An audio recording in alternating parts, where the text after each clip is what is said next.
हमारे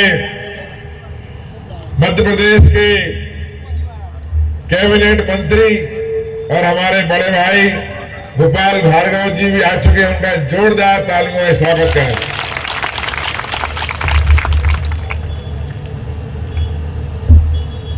भार्गव जी ज्यादा चिंता नहीं पाना, आप लोग हमें घर घर घुमाते हो और ये घर ही बैठे चुनाव जीत जाए।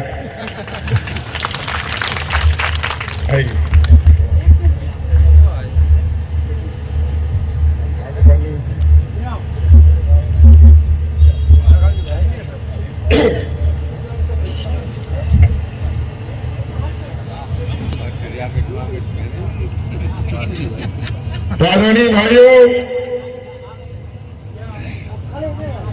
मेरा आपसे यही कहना था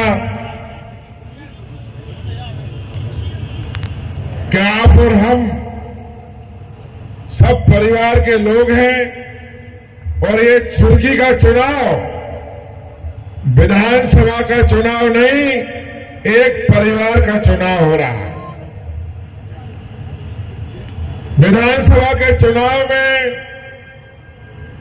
वो लोग घबराते हैं, परेशान होते हैं जो दो काम नहीं करते। एक तो क्षेत्र में काम नहीं करते, विकास नहीं करते, और दूसरा जनता के साथ में संबंध नहीं रखते। आपके आशीर्वाद से जितना अवसर मुझे मिला उतने अवसर में मैंने जो जो घोषणाएं की थी उपचुनाव में, उपचुनाव के बाद सारी घोषणाएं पूरी करवा दी हैं। एक घोषणा बाकी नहीं रही। राहतगढ़ से लेके, जयसिंहनगर से लेके, सुर्खी से लेके, बिलेरा से लेके, सियोरा से लेके, पांचों मंडल में हजारों करोड़ के काम चल रहे हैं। ये काम आपके आशीर्वाद से पूरा किया। और दूसरा, मैं और मेरा परिवार 12 महीने 24 घंटे आपकी सेवा में हमेशा उपस्थित रहता है। इसलिए हम परिवार का कहते हैं और परिवार का ये चुनाव है। आज मध्य प्रदेश में भारतीय जनता पार्टी की सरकार है और भारतीय जनता पार्टी की सरकार क्या कर रही है, यह हम सब लोगों को सोचना चाहिए। और कांग्रेस की सरकार बनी, मैं भी उस सरकार में मंत्री था कमलनाथ जी के साथ। कमलनाथ जी ने झूठ बोला कि हम 2 लाख रुपया तक का कर्जा माफ कर देंगे, बिजली का बिल माफ कर देंगे। किसी किसान का कमलनाथ जी ने 2 लाख रुपया तक का कर्जा माफ किया था क्या? बताइए, किया था क्या? किसी बेरोजगार को 10,000 रुपया तो ठीक है, 10 रुपया दिया था क्या? बिजली का बिल माफ किया था क्या? अरे बिजली का बिल माफ तो ठीक है कमलनाथ जी, जो डीपी लगती थी ट्रांसफार्मर, वो तक आपने बंद कर दिया था। किसानों का जो सब्सिडी का लगता था, अनेक योजनाएं बंद कर दी थी। आज कमलनाथ जी दिग्विजय सिंह जी के कपड़ा फाड़ रहे हैं और दिग्विजय सिंह कमलनाथ जी कपड़े फाड़ रहे हैं। ये काम कांग्रेस में शुरू हो चुका है। कपड़े फाड़ने की लड़ाई शुरू, अभी सरकार नहीं बनी है और एक दूसरे कपड़े फाड़ने का काम शुरू हो गया। और एक तरफ भाजपा की सरकार है। हम एक गांव में दौरा करते करते गए, एक दादा मिल गए, कहने लगे मंत्री जी हमें कछु नहीं मिल रहा हो।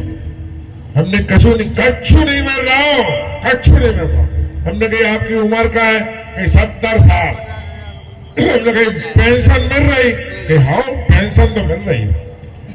हमने कहीं राशन मिल रहा हो? कहीं हाँ राशन तो मिल रहा है। और हमने कही मोड़ी जगह कोई कि हाँ नातन है, नातन को शिवराज सिंह मारे, लाली बहना की पैसा भी मिल रहे। अब देखो, मैं इसलिए कह रहा हूं कि हर व्यक्ति को हर चीज मिल रही है, मगर इसके बावजूद भी कितने को है हमारे बीच में भारत सरकार के रेल मंत्री अश्विनी वैष्णव जी आ चुके हैं। उनका ताली बजा के जोर से स्वागत करें। जोरदार तालियां बजा करके स्वागत करें माननीय मंत्री जी का। भिलेरा नगर की इस पावन पुरी तरह पर बहुत बहुत स्वागत है, वंदन है, अभिनंदन है। अब रेल मंत्री आ गए तो भिलेरा में रेल लाइन भी आ जाए। जनता नगर बड़ा मैडम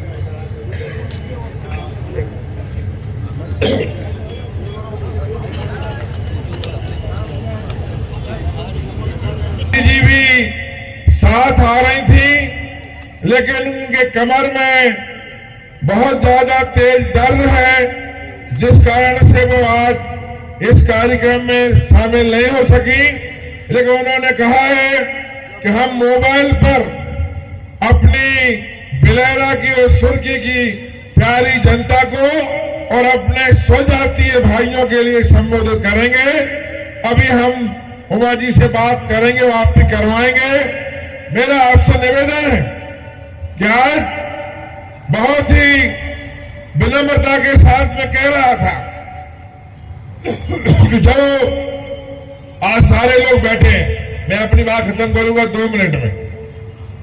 आज सारे लोग बैठे हैं, भारतीय जनता पार्टी की सरकार जीवन से लेकर मृत्यु तक हर व्यक्ति को कुछ ना कुछ कर रही है।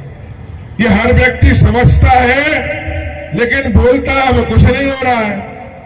आप देखिए, बच्ची पैदा होने वाली होती है, 12,000 रुपया उसकी मां को मिल जाते हैं गुरबिस्वार के लड़ुआ खाने के लिए।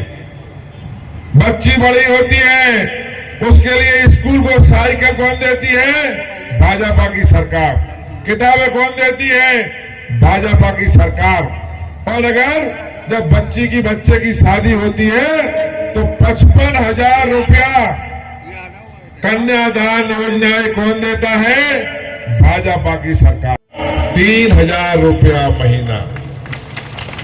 और किसान सम्मान निधि आपकी हो जाएगी दुगनी। तो आप समझ लीजिए, दोनों मिलाकर हर किसान के लिए, हर व्यक्ति के लिए पैसा तो घर में ही आने हैं। 8-8 हजार, 10-10 हजार रुपया महीना एक एक घर में पहुंचेगा। यह है भारतीय जनता पार्टी की सरकार। एक तरफ विकास, पुल पुलिये, और एक तरफ व्यक्तिगत काम। अब कमलनाथ जी बोलते हैं उन्हें काम दिखता ही नहीं है। ये सच्चाई है। ये भिलेरा में लोग बैठे, ये भिलेरा में कितने काम चल रहे हैं?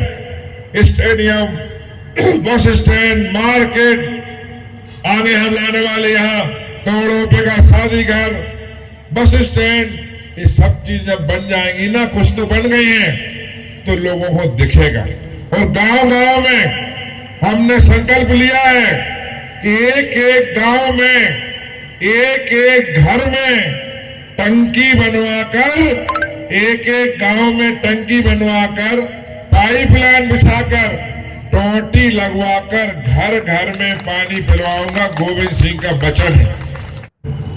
हमारी और आपकी 5 पीढ़ी निकल गई।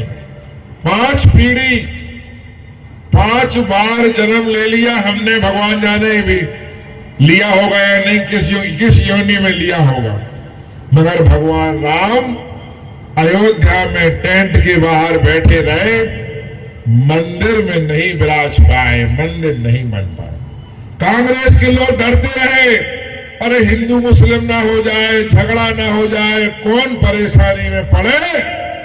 किसी ने राम मंदिर बनाने का बीड़ा नहीं उठाया। मगर धन्यवाद देना चाहूंगा देश के प्रधानमंत्री नरेंद्र मोदी जी के लिए। उन्होंने हिम्मत जुटाई, कोर्ट का निर्णय हुआ, उन्होंने कहा राम मंदिर बनेगा, लाए नारा भी संभालूंगा, न हिंदू लड़ेंगे न मुस्लिम लड़ेंगे, राम मंदिर बनेगा। लोग दंग रह गए। और जिस दिन राम मंदिर का भूमि पूजन हुआ, आप सबको मालूम, हम सारे लोगों ने उस दिन घर के सामने, मंदिर के सामने दिए जलाए थे। और हमको पता नहीं था, मैं कहते कहते भावुक हो जाता हूं, हम लोगों को पता नहीं था कि हमारे जीवन में, हमारी पीढ़ी में राम मंदिर का निर्माण भी हो जाएगा और रामलला विराज भी जाएंगे। जय जय श्री राम, जय जय श्री राम। 22 जनवरी को उत्तर प्रदेश के मंत्री जी बैठे। अभी कुछ दिन पहले देश के रक्षा मंत्री राजनाथ सिंह भी आए थे। उन्होंने आपसे कहा था कि हम निमंत्रण देने आए। 22 जनवरी को जब रामलला अयोध्या के मंदिर में विराजेंगे, उस दिन देश का हाल क्या होगा। सारे लोग, हम और आप खुशियों से अपने अपने मंदिरों के सामने, घर के सामने शंख झालर बजाकर अभिनंदन करेंगे, स्वागत करेंगे। ये है हिंदुओं की परंपरा। तो ये है भारतीय जनता पार्टी की सरकार। तो हम भारतीय जनता पार्टी की सरकार चाहते हैं, देश को धर्म से जोड़ना चाहते हैं, या अधर्मियों का साथ देना चाहते हैं। अधर्मियों का साथ वो है जिन्होंने कभी, इन कांग्रेसियों ने कभी भी राम मंदिर की बात नहीं कही। इससे मेरा साथियों, सबसे मेरा विनम्र निवेदन है कि सारे लोग एक साथ होकर ये संकल्प लो कि सुर्खी विधानसभा में आप सबका ऐसा आशीर्वाद रहे कि भोपाल तक खबर पहुंचे कि विकास की भी कीमत होती है, संबंधों की कीमत होती है।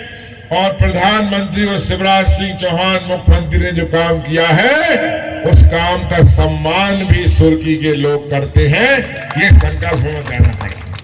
आप सबसे मेरा निवेदन है, मैं हाथ नहीं उठवाऊंगा, हाथ तो आपने उठा दिए थे, आप सबका आशीर्वाद है। लेकिन बगल में भार्गव जी बैठे, इन भार्गव जी से कुछ सीखना पड़े हम लोगों के लिए। हम इनसे कहते कि आपके पांव में का पदम है, घर से आप निकलत नहीं है और चुनाव जीत जाते, और हमारे से मरे जा रहे देरी देरी में घुटना टेक टेक है। तो ऐसी सुर्खी बनाओ, ऐसी सेवा में आपकी करो, ऐसे काम में आपके कर सको कि आप भी कहो, जाओ गोविंद घर बैठो, सुर्खी की जनता चुनाव जिता के तुम्हें देगी। कई गांव के लोगों ने हमसे कहा कि भैया काय को घूम रहे हो, आपने बुला दिया, मान कर दिया, सम्मान कर दिया, काम कर रहा। बिल्कुल नहीं आओ आप तो। कई गांव के लोगों ने कहा आप तो पोलिंग देख लेना, मगर हम मन नहीं मानत, कहा कि जिंदगी से हम तो घर घर गए हैं।